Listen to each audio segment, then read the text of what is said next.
Perhaps no Caribbean food is more widely known than Jamaica's jerk.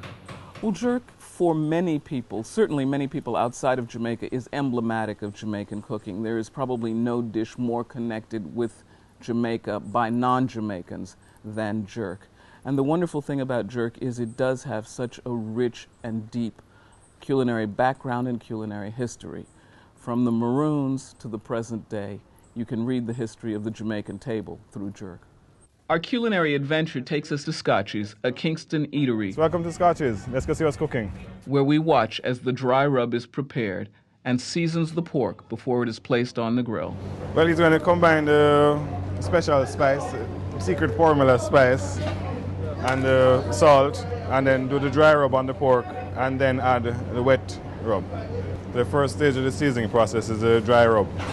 Stage 2 of the seasoning process is a wet rub, which is a combination of the Scotch bonnet peppers, and we only use the yellow Scotch bonnet, again combined with spices. The process for preparing jerk chicken is slightly different. This is the spice for the chicken, or the dry rub for the chicken, I should say. As I said, it's a slightly milder combination than that of the pork. Same ratio, 4 ounces to 4 pounds. So for our process, what we do, we cut the chickens through the breast and butterfly them. It's easier to handle on the grill this way. Again, as with the pork, the dry rub is added first, and then the wet rub. And the pepper that is used on the chicken is also a little bit diluted in comparison to what's used on the pork. Jerk is a term that is often misused. Bill Moore offers us some chefly advice and a warning about the misuse of the term jerk. But as we've seen, real jerk is a long process. It really takes days of marination and slow cooking. But the jerk spices are used throughout cooking now, but it's just important for chefs to understand that if they're going to use the jerk seasonings commercially that they buy or they make their own, that's a jerk spice. I can jerk tofu, but it's not jerk tofu.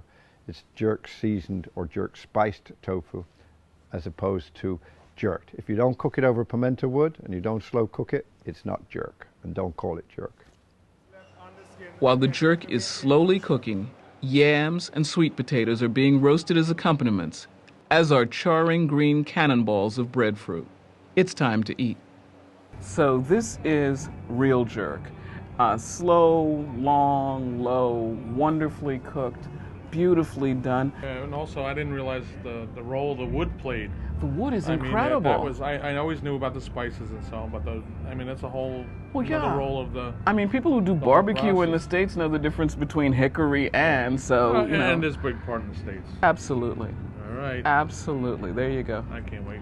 Just use your fingers, boy. I know. All right, be cute. I'm having a finger one.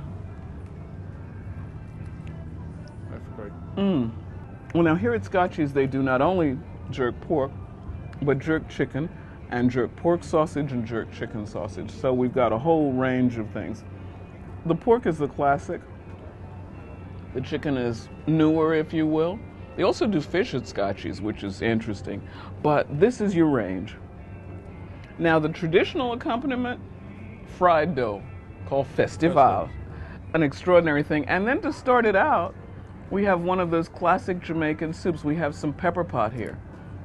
So this is with the callaloo. This is the callaloo. We've got some ground provisions. We've got a little bit of, I think we've got pig parts. I think this looks like pigtail to me. So it's just one of those glorious, rich, dense, lovely Jamaican soups. And then some little dumplings too in there. Well, I don't know if we've got spinners in here. You had a dumpling? Yep. All right, all right. I think I had 2 in mine, actually. Oh, well, you got mine. That's the trick.